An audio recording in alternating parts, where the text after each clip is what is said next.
The painting by Domenico Veneziano in this gallery shows St. John, who's the patron saint of Florence, whose feast on the 24th of June is the most important event that happens in Florence in the Renaissance and still today. It's much celebrated.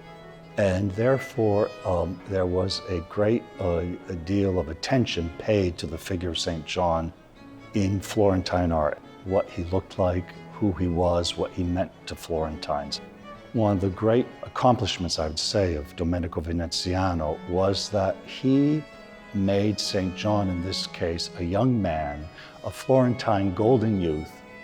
He based his depiction of this young man on an ancient prototype. There was so much interest in ancient art at that time.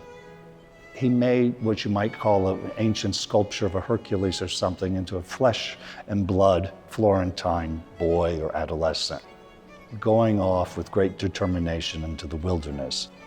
This painting, which shows this extremely rocky, almost surrealistic landscape, is obviously the invention of Domenico Veneziano, but it also relates, I believe, to the work of other painters in Florence at that time who were looking at landscapes in similar abstract way, and particularly artists like Paolo Uccello. This particular painting is a predella of an altarpiece. The predella of an altarpiece is the lower part of the altarpiece. Predella means actually step, in which frequently in 15th century altarpieces there are showing narratives or stories of the various saints. This one is St. John the Baptist. This altarpiece, which was broken up in the 18th century, came from a small church in Florence called Santa Lucia. And the main panel went to the Galleria degli Uffizi. In the main panel, you'll see the Madonna with various saints. Among these saints is St. John the Baptist, and this painting would have been showing directly below the St. John the Baptist in the altarpiece. The other painting that the National Gallery of Art has here, which shows the stigmatization of St. Francis, would have been showing directly below the image of St. Francis of Assisi. So each one of the narratives relates to the saint portrayed in the main panel. Once the altarpiece was dispersed, literally cut up, these were all once on the same panel, the predella, it was cut by a carpenter and it was sold and scattered. Each one of the pieces had their own different histories. This painting belonged to Bernard and Mary Berenson, and it was at their house called the Villa Tati in Settignano in the hills outside of Florence. In 1919, Carl Hamilton, who was a collector from New York, who was very interested in early Italian paintings, which the Berensons were major connoisseurs in helping provide American collectors with paintings of this nature, came to visit Villa Tati. At that point, Bernard was away, but Mary Berenson was there and struck up a very nice friendship with Carl Hamilton and gave it to him as a gift, saying specifically that it was by another artist, not Fra Angelico, to whom it had been attributed when Bernard Berenson found it in Florence, but by Pessalino, another painter from the mid-15th century in Florence.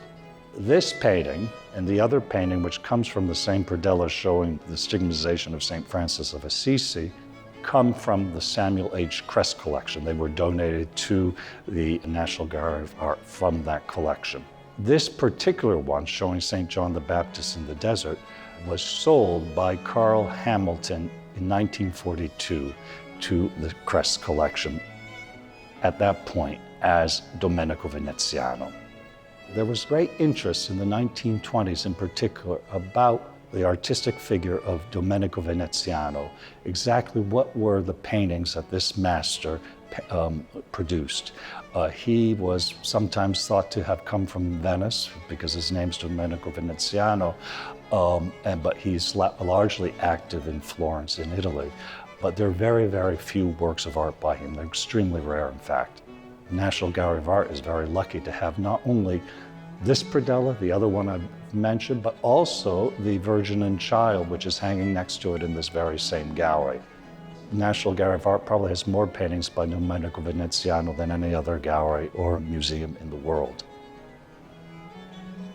When one comes into this gallery, one's attracted by these very large paintings, such as a Tondo by Fra Angelico, showing the Adoration of the Magi, the Annunciation by Masolino. These are very large paintings which came from grand private settings, such as the Palazzo Medici for the Fra Angelico, or a church altarpiece for the Masolino. The Domenico Veneziano was also a painting for a church, and it's small, but I would argue that despite its diminutive size, that's actually a very monumental picture. Blowing up, it could be a fresco painting on a mural in the Florentine church as well.